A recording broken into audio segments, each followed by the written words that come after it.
And it is good to hear nationally. I was telling the crew when I got here this morning, I was listening to actually Sirius XM 84 coming in, and I was kind of like listening to it at my house as I was in and out of the shower getting dressed, and then I ate some breakfast at the house, got into my truck, turned on the truck, and it was on. And in that time span, as I was listening in the shower this morning, they were talking about Jayden Daniels as a Heisman candidate. As I kind of got away from it for about 20 minutes, got back into it.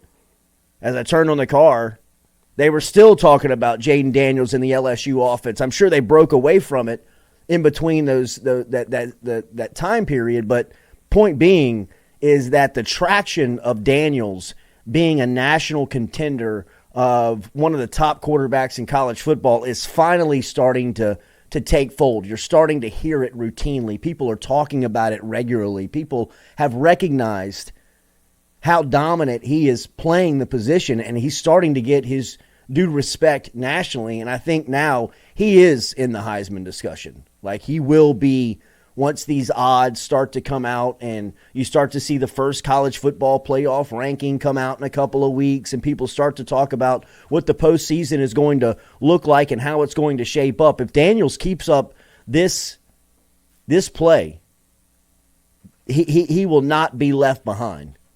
And, there's also, you're starting to see and hear the sentiment of the SEC West and just how wide open it really is right now, right? I mean, Alabama sits in the driver's seat, but there's not a lot of confidence that Alabama can pull it back into the garage in Atlanta. They seem like the favorite right now, but there's a ton of football left to be played with October and November still on the calendar.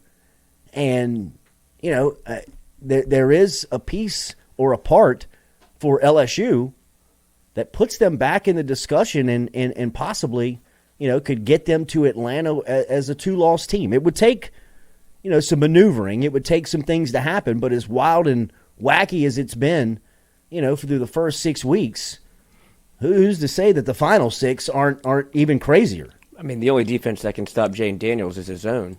Yeah. At this point. And that's, if you're concerned about the Heisman conversation, I don't think a lot of people would be if you lose another game. If you root for LSU, if you have a 3-loss team and you want to continue to kowtow for your quarterback being the Heisman, I think people would just kind of lose interest, because at some point it does matter, especially in your own backyard, where the conversation will be more about your LSU football team than it will be about sure, you wasted your quarterback. That would be the narrative, right? Yeah. But if you're LSU and you're concerned their first prerogative is to win football games, I think you start to see the game plan shift a little bit, like you saw against Missouri last week, where you work on the run game because you have to keep your defense off the field. It can't be, for as much shit as 2019's defense took, Dave Aranda was going through a transition as well. He wasn't used to an offense that got on the field that quickly. Mm-hmm. And our defense had to quick change all the time because you're scoring in 3 plays. But they were talented.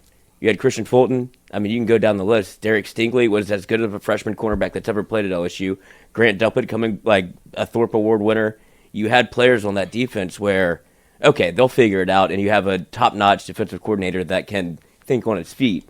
And the Delpit injury, I feel like, was the biggest impetus that slowed down that 2019 defense, because they didn't really have anybody to replace it. But when he got healthy and you saw that defense take it to another level, LSU doesn't have any of those players this year. Yeah.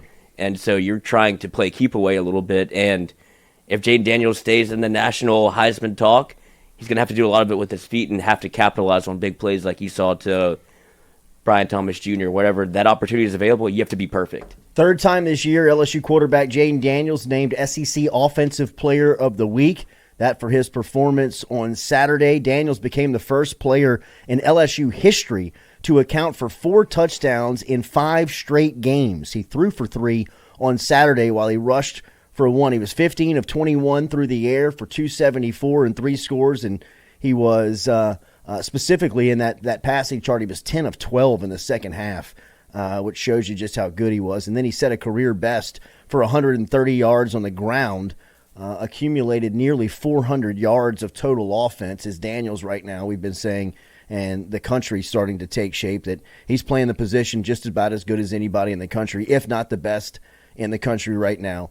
Thanks for tuning in to our premium LSU content right here on YouTube. If you want more of it, subscribe below.